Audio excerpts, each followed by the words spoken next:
Horror कहानियां थी। चुड़ैल पार्ट 1। ऊंची ऊंची पहाड़ियों और घने जंगल से घिरा हुआ भैरवगढ़ गांव काली पहाड़ी के ठीक पीछे था। काली पहाड़ी यानी मौत का घर। भैरवगढ़ गांव तक पहुंचने का रास्ता बेहद दुर्गम था। लगभग 24 घंटे घने तूफान और तेज हवाओं की वजह से वहां के वीराने माहौल की कहानियां लोगों के दिलों को दहला देती थी। ऐसे बहुत कम लोग थे जो भैरवगढ़ गांव तक जाने की हिम्मत करते थे। लोगों का कहना था कि इस गांव के आसपास बुरी आत्माओं का साया मंडराता है।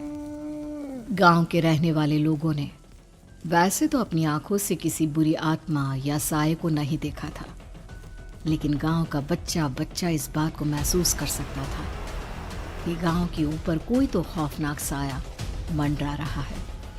और उसकी वजह ये थी कि उस गांव में जैसे ही कोई लड़का 18 साल का होता, उसके 18वें जन्मदिन की रात ठीक 12 बजे अकस्मात उसकी मौत हो जाती। हर बार ये मौतें बड़े ही रहस्यमयी ढंग से होती और इस बार सरपंच सुमेर के बेटे को 18 साल होने में अब बस 15 दिन बाकी थे। अजी सुनते हैं, हमारा बेटा भी कुछ दिन बाद 18 साल का हो जाएगा। कहीं वो डायन उसे भी खा गई तो। कैसी बातें कर रही हो? जब वो इस गांव में ही नहीं है तो कोई भी डायन या बुरा साया उसका कैसे कुछ बिगाड़ सकता है? उसे कुछ नहीं होगा। हाँ जानती हूँ, आपने उसे पढ़ाई के बहाने इस गांव से बाहर निकाल शहर भेज दिया है, लेकिन ये भी तो सच है ना कि वो बार बार यहाँ आने की जिद करता रहता है। वो चाहे कितनी भी जिद कर ले जानकी, पर मैं उसे इस गांव में कभी वापस नहीं आने दूंगा। मैं नहीं चाहता कि गांव के दूसरे लड़कों की तरह मेरे बेटे की भी अजीबोगरीब ढंग से मौत हो जाए। कभी कभी तो लगता है कि हम सब गांव वालों को हिम्मत करके अपने गांव को इस बुरी आत्मा से छुड़वा लेना चाहिए। लेकिन कौन जानता है आखिर वो खतरनाक साया किसका है? वो काली आत्मा कौन है जो रातों रात हमारे गांव के लड़कों को निगल जाती है? सुमेर और जानकी जब ये सारी बातें कर रहे थे तब रात के लगभग 10 बज चुके थे और हर रात की तरह भैरवगढ़ गांव एक भयानक काले तूफान की आगोश में था। बाहर चल रही तेज हवाएं और बारिश के बीच कभी कभी ऐसा लगता जैसे कोई बुरी तरह से चीख रहा है। किसी के तड़पने और चीखने की आवाजें गांव के कानों में बार बार टकराती, पर वहां रहने वाले किसी भी औरत या आदमी के अंदर इतना साहस नहीं था कि वो अपने घर से बाहर कदम रख के उन आवाजों तक पहुंच सके। सो जाओ जानकी और घर के खिड़की दरवाजे कसकर बंद कर दो। अब जानकी सब खिड़कियां ठीक से बंद करने ही लगती है कि तभी उसे अपने घर के दरवाजे पर जोर जोर से खटखटाने की आवाजें सुनाई देती है। इन आवाजों को सुनकर जानकी और सुमेर के चेहरे डर से पीले और हाथ पैर ठंडे पड़ जाते हैं। जानकी, जानकी, इतनी रात कौन होगा? पता नहीं, ऐसा लग रहा है कोई बुरी तरह से दरवाजा खटखटा रहा है। अरे हाँ, पर किसी की आवाज भी तो नहीं आ रही। क्या करूं? दरवाजा खोल लूं या नहीं? कहीं ऐसा ना हो कि किसी को हमारी मदद की जरूरत हो। लड़खड़ाते कदमों से सुमेर दरवाजे के करीब जाता है और अपने कान को दरवाजे पर रख धीरे से आवाज देते हुए पूछता है, कौन कौन है? कौन है वहां? तभी एक बेहद डराने वाली आवाज उसके कानों से टकराती है। दरवाजा खोलो, दरवाजा खोलो, वरना आज की रात इस गांव में कोई जिंदा नहीं बचेगा। मैं जानती हूँ तुम्हारा बेटा 18 साल का होने वाला है। अगर उसकी जान की जरा भी परवाह है तो दरवाजा खोल दो। इस आवाज को सुनते ही सुमेर घबरा कर पीछे हट जाता है और जानकी को पूरी बात बताता है। कहीं वो डायन हमारे घर तक तो नहीं पहुंच गई? अब हम क्या करेंगे? मुझे दरवाजा खोलना ही होगा जानकी। मेरे पास अब कोई रास्ता नहीं है।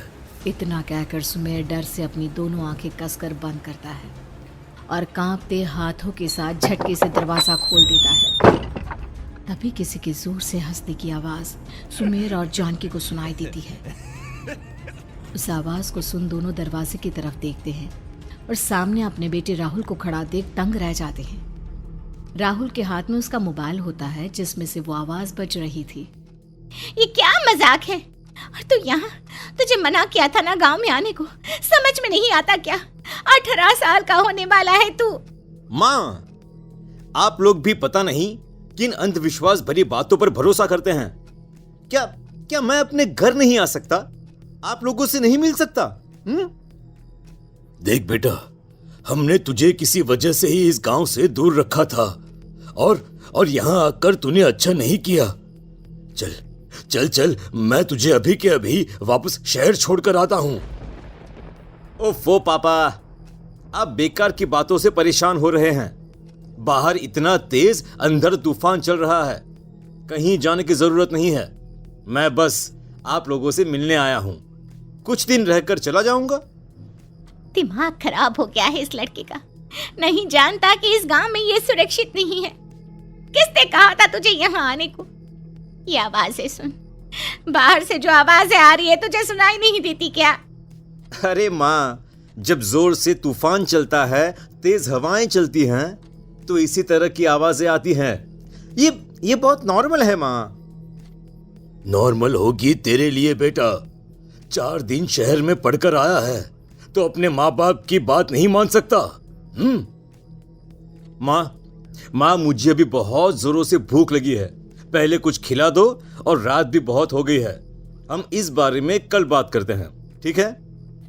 राहुल के वापस आ जाने से जानकी और सुमेर की आंखों की नींद उड़ गई थी। खाना खाने के बाद राहुल तो अपने बिस्तर पर जाकर सो गया, लेकिन जानकी और सुमेर पूरी रात उसके कमरे के बाहर पहरेदारी करते रहे।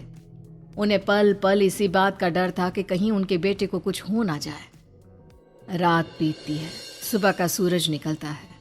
अब जैसे ही वो राहुल को नींद से जागते देखते हैं तो उन दोनों के दिल को सुकून मिलता है। अरे माँ, पापा, आप अभी तक यहीं बैठे हैं? क्या पूरी रात सोए नहीं? जिनकी जवान बेटी की जान को खतरा हो, उन माँ बाप को नींद नहीं आती बेटा। अब तो वापस शहर चला जा। देखो माँ, मैं किसी जरूरी काम से इस गांव में आया हूं, और वो काम पूरा होने के बाद मैं खुद यहां से चला जाऊंगा। काम? गांव में तेरा क्या काम है? पापा, मैं बचपन से ही इस गांव के बारे में बेहद डरावने किस्से सुनते आया हूं, इसीलिए अब मैं उन्हीं किस्सों के ऊपर डॉक्यूमेंट्री फिल्म बनाऊंगा। रिसर्च करना चाहता हूं कि आखिर सच्चाई है क्या। हे भगवान, लो जी, सुन लिया, और भेजो इसे पढ़ने के लिए शहर। मैंने आपसे पहले ही कहा था, मेरी बहन के पास दूसरे गांव भेज दो। ना ये शहर जाता और ना उल जुलूल की बात इसके दिमाग में आती। जानकी और सुमेर राहुल को समझाने की बहुत कोशिश करते हैं, पर वो किसी की बात नहीं सुनता और अपना कैमरा लेकर गांव की पास वाली काली पहाड़ी की तरफ निकल जाता है। अब राहुल जैसे ही काली पहाड़ी पर पहुंचता है, उसकी नजर पहाड़ी के ठीक बीचों बीच बनी एक पुरानी झोपड़ी पर पड़ती है। यहाँ भी कोई रहता है क्या? ये इंटरेस्टिंग होगा। राहुल की आवाज पहाड़ों से टकराकर उसके कानों में सुनाई दे रही थी।